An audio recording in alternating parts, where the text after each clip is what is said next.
केरला के जंगल में टुनटुनी चिड़िया अपने पति कालू कौवे और अपनी एक बेटी पिंकी के साथ रहती है। कालू को सिर्फ एक ही काम आता है और वो है टुनटुनी चिड़िया की कमाई के पैसों से शराब पीना और टांगे पसार कर सो जाना। टुनटुनी बेचारी दूसरों के घरों में झाड़ू पोछा करके किसी तरह घर का खर्च चलाती और अपनी बेटी को पढ़ाती लिखाती। एक बार की बात है, मानसून शुरू हो गया था। जंगल में लगातार बारिश हो रही थी। तभी टुनटुनी चिड़िया की बेटी स्कूल से भीगते हुए घर आई। अरे तुम तो पूरी तरह भीग गई। थोड़ी देर कहीं रुक जाती। माँ, मैंने बहुत देर इंतजार किया लेकिन बारिश रुकी ही नहीं। हमें लगा ज्यादा देर हो जाएगी तो आप परेशान हो जाएंगी। ये जंगल की बारिश भी ना हम गरीब पक्षियों के लिए मुसीबत ही लेकर आती है। माँ, तुमने पिछले साल कहा था कि मुझे छतरी ला दोगी। अगर वो ला दो तो मैं नहीं भीगूंगी। हाँ बेटा, मैं अगले महीने ला दूंगी। टुनटुनी चिड़िया ने अपनी बच्ची को कह तो दिया था, लेकिन कालू की शराब और घर के खर्चों से पैसे बचते ही कहाँ थे जो वो उसके लिए छतरी लाती। तभी कालू हाथ में शराब की बोतल लेकर भीगते हुए अपने घर आया। टुनटुनी, अरे ओ टुनटुनी, कहाँ मर गई है तू?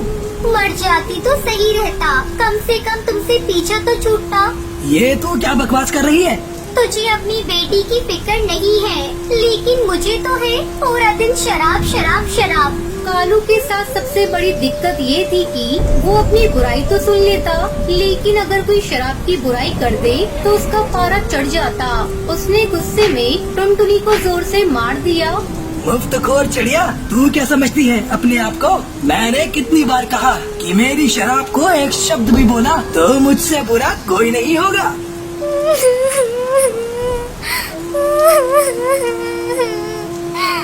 ये शराब हमारा घर तोड़ रही है, आपको नहीं दिखता?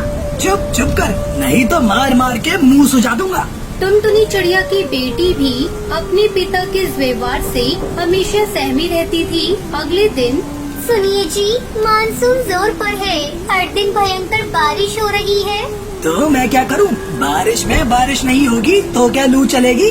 आपसे तो कुछ कहना ही बेकार है। तो फिर कहती ही क्यों हो? चल जा यहाँ से। और हाँ, जाते जाते कुछ रुपए देती जाना। रुपयों की बात सुनकर टुनटुनी चिड़िया को गुस्सा आ गया। रुपये? रुपये क्यों चाहिए? तेरे लिए ताजमहल बनवाना है, ताजमहल। देखो जी, मेरे पास आपकी शराब के लिए बिल्कुल भी पैसे नहीं हैं। कुछ पैसे पड़े भी हैं तो वो घर खर्च के लिए हैं। देख नहीं रहे, सारे डिब्बे खाली पड़े हैं। बारिश की हालत आप देख ही रही हो। अगर यूं ही होती रहेगी तो बाहर निकलना मुश्किल हो जाएगा। इसलिए मैं चाहती हूँ कि कुछ राशन खरीद कर रख लिया जाए ताकि आगे दिक्कत ना हो। टुनटुनी की बात सुनकर कालू कौवे को बहुत गुस्सा आया, लेकिन उसने सोचा कि अगर वो इस समय गुस्सा दिखाएगा तो वो गुस्सा उस पर ही भारी पड़ जाएगा और टुनटुनी चिड़िया उसे पैसे नहीं देगी। इसलिए उसने उससे बहुत प्यार से बात करते हुए कहा कि टुनटुनी, मैं बहुत ही बुरा कौवा हूँ। मुझे पता है तुझे हम सबकी फिक्र है। कालू के अचानक से बदले व्यवहार से टुनटुनी चिड़िया सोचने लगी कि ये इनको अचानक क्या हो गया है और वो कालू से कहती है, आपको पता है पिंकी के पास छतरी भी नहीं है। वो बेचारी हर दिन भीगते हुए स्कूल से घर आती है। टुनटुनी, भगवान के लिए ये सब बातें मुझे मत बता। मैं जानता हूँ कि मेरे शराब पीने के कारण तुम लोगों को ये सब मुसीबतें उठानी पड़ती हैं, लेकिन मैं वादा करता हूँ आज के बाद शराब को हाथ नहीं लगाऊंगा। मैं सच कह रहा हूँ, तेरे सर की कसम।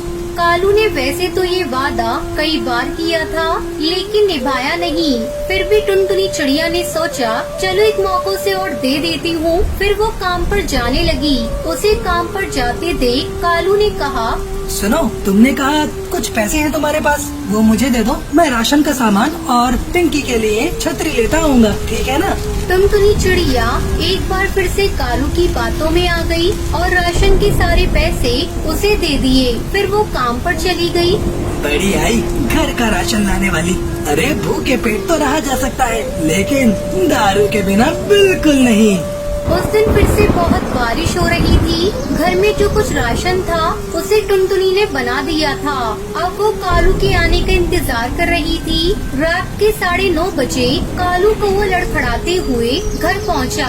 उसकी हालत देखकर ही टुनटुनी चिड़िया समझ गई कि ये आज फिर से पी कर आया है। उसने गुस्से में उससे पूछा, राशन कहाँ है? पिंकी की छतरी कहाँ है? लेकिन कालू उसको कोई जवाब नहीं देता और जाकर बिस्तर पर लेट गया। बाहर बारिश लगातार हो रही थी, लेकिन इस बार बारिश ने रुकने का नाम नहीं लिया। लगातार बारिश के कारण टुनटुनी चिड़िया के घोंसले से पानी टपकने लगा। ये देखकर उसकी बेटी पिंकी एक बर्तन ले आई और जमीन पर रख दिया। लेकिन इस बार बारिश किसी जिद्दी बच्ची की तरह हो गई थी। वो बरसती जा रही थी। मुझसे बहुत बड़ी गलती हो गई जो इन पर विश्वास कर लिया। एक बार फिर कालू ने विश्वास तोड़ दिया। मेरी बेटी भूख से बिलख रही है और ये है कि शराब के नशे में जानवर की तरह पड़े हुए हैं। लगातार बारिश के कारण टुनटुनी के घोंसले में पानी भरता जा रहा था। माँ, क्या हम लोग इस पानी में डूब जाएंगे? माँ, हम सब मर जाएंगे क्या? उसकी बातों को सुनकर टुनटुनी चिड़िया को रोना आ रहा था, लेकिन ये वक्त रोने का नहीं था। हिम्मत से काम और सबकी जान बचाने का था। कुछ नहीं होगा बेटा, कुछ नहीं होगा। बारिश कम होते ही सब ठीक हो जाएगा। लेकिन इस बीच कालू का नशा टूटा। होश में आने के बाद उसे समझ में आया कि वो लोग बहुत मुसीबत में हैं। ये इतना पानी कहाँ से आ गया? टुनटुनी चिड़िया ने अपनी बेटी को झट से अपने ऊपर उठा लिया और अपने पति से कहा, हमें यहाँ से बाहर निकलना होगा। किसी से मदद मांगनी होगी, नहीं तो हम यहीं खत्म हो जाएंगे। पहली बार मौत का खौफ कालू के चेहरे पर दिखा और शायद पश्चाताप भी उसकी आंखों में दिख रहा था। उसने अपनी बेटी को अपने कंधे पर उठा लिया और टुनटुनी से कहा, तू इसकी फिक्र मत कर टुनटुनी, मैं मर भी जाऊंगा लेकिन अपनी बेटी को कुछ नहीं होने दूंगा। टुनटुनी और कालू किसी तरह अपने घोंसले से बाहर निकलते हैं। थोड़ी देर बाद बचाव दल के पक्षी वहां आ जाते हैं। सभी जंगल के पक्षियों को एक सुरक्षित जगह पर पहुंचा देते हैं। इस बार की बारिश कालू के लिए एक बहुत बड़ा सबक लेकर आई थी। कालू कौवे ने शराब छोड़ दी और एक पाव भाजी का ठेला खोल लिया। फिर सभी खुशी खुशी रहने लगते हैं। सुंदरवन के जंगल में चंपा कौवी अपनी बहू टुनटुनी के साथ रहती थी। टुनटुनी का पति सुंदर कौवा खेती करके अपने परिवार का पेट पालता था। एक दिन बहुत तेज बारिश हो रही थी। उस समय सुंदर अपने खेत में काम कर रहा था। अचानक बिजली जोरों से चमकती है और सुंदर के खेत में गिर जाती है, जिसकी चपेट में सुंदर कौवा आ जाता है और उसकी मौत हो जाती है। फिर शाम हो जाती है। टुनटुनी घर पर सुंदर कौवे का इंतजार कर रही थी। माँ जी, पिंकी के पापा अभी नहीं आए। बहुत देर हो गई है। मेरा तो जी घबरा रहा है और ये बारिश भी रुकने का नाम नहीं ले रही है। तू ज्यादा सोच मत बहू, मैं अभी जाकर देखती हूँ कि सुंदर बेटा कहाँ रह गया। चंपा कौवी अपने बेटे को देखने खेत पर जाती है। वहाँ सुंदर कौवे को मरा हुआ देखकर वो जोर जोर से रोने लगती है। हे भगवान, ये तूने क्या कर दिया? एक ही तो घर में कमाने वाला था, तूने उसे भी अपने पास बुला लिया। अब मेरी बहू और पोती का कौन पेट पालेगा? किसी तरह वो रोती बिलखती घर पहुँचती है। टुनटुनी बहू, हम लोग लुट गए, बर्बाद हो गए। क्यों माँ जी, क्या हो गया? और ये कहाँ है? जल्दी बोलिए माँ जी, मुझे बहुत डर लग रहा है। बहू, सुंदर पर बिजली गिर गई और उसकी मौत हो गई। इतना सुनते ही टुनटुनी बेहोश हो जाती है। थोड़ी देर बाद बड़ी मुश्किल से टुनटुनी को होश आता है।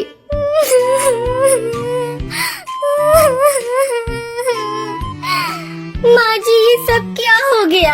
अब हमारा क्या होगा? एक वही तो थे हमारे घर में कमाने वाले। अब नन्ही सी बेटी का कौन ध्यान रखेगा?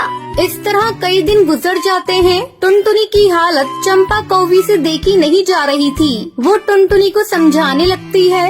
बेटा टुनटुनी कितने दिनों तक सुंदर बेटा की याद में इस तरह रोती रहेगी? तूने कई दिनों से कुछ खाया भी नहीं है। जरा अपनी बेटिया को तो देख, तुझे दुखी देखकर ये भी दुखी है। ये तो खेलना कूदना भी भूल गई है और मैं भी बूढ़ी हो चुकी हूँ। अब तुम्हें ही अपनी बेटी के बारे में सोचना होगा। हाँ माँ जी, आप सही कह रही है। मैं कल ही जाकर कोई न कोई काम ढूंढने की कोशिश करूँगी। अगले दिन टुनटुनी काम की तलाश में दूसरे जंगल जाती है। वो देखती है कि एक खेत में कुछ पक्षी काम कर रहे हैं और पास में उस खेत का मालिक बाज एक कुर्सी पर बैठा हुआ है। टुनटुनी चिड़िया उसके पास जाती है। मालिक, क्या मुझे भी आपके खेत में काम मिलेगा? मैं एक दुखियारी चिड़िया हूँ। मेरे घर कोई और कमाने वाला नहीं है। ठीक है, तू भी लग जा काम पर। टुनटुनी चिड़िया खेत में काम करने लगती है, लेकिन उसका मन काम करने में नहीं लगता। ये देखकर खेत का मालिक उसके पास आता है। तुझे तो ढंग से काम करना नहीं आता, चली जा, यहाँ तेरे लिए कोई काम नहीं। दुखी मन से टुनटुनी घर लौट आती है। माँ जी, मेरी तो किस्मत ही फूटी है। मुझे एक जगह काम मिला था, लेकिन मैं उस काम को ठीक से नहीं कर पाई, जिसके कारण मालिक ने मुझे निकाल दिया। अब तो मुझे अपने परिवार को चलाने के लिए एक ही उपाय सोच रहा है। क्यों न हम लोग अपने ही खेत में आलू उगाएं। आलू की खेती करने में मेहनत भी कम लगेगी और मुनाफा भी ज्यादा मिलेगा। आलू को बेचने की भी कोई समस्या नहीं है। हम उसे शहर में ले जाकर अच्छी कीमत पर बेच दिया करेंगे। ये बात तो तूने बहुत अच्छी कही बहू। कल ही हम दोनों चलकर आलू की फसल लगाएंगे। ऐसा सोचकर दोनों सास बहू अगली सुबह अपनी खेत की सफाई करती हैं और आलू की फसल लगाती हैं। कुछ ही दिनों में उनके आलू की फसल तैयार हो जाती है। बहू, जल्दी ही हम लोग अपनी फसल को शहर ले जाकर बेच देंगे। 2 दिन बाद टुनटुनी और उसकी सास अपनी फसल को शहर ले जाती हैं और उसे अच्छी कीमत पर बेच देती हैं। सेठ जी, ये ऑर्गेनिक आलू है। इसमें कोई केमिकल का प्रयोग नहीं हुआ है। ऑर्गेनिक आलू लाओ लाओ, मुँह मांगी कीमत ले जाओ। नोटों की गड्डी देखकर दोनों बहुत खुश होती हैं। फिर खुशी खुशी अपने घर लौटती हैं। बेटा ये ले, मैं तेरे लिए शहर से गुब्बारे लेकर आई हूँ। गुब्बारे देखकर पिंकी खुश हो जाती है और उससे खेलने लगती है। देखा बहू, तुझे खुश देखकर आज पिंकी भी खुश है। अब तो इसके साथ बैठकर खेल। मैं सबके लिए भोजन बनाती हूँ। चंपा भोजन बनाने चली जाती है। इस तरह पूरा परिवार हंसी खुशी के साथ रहने लगता है।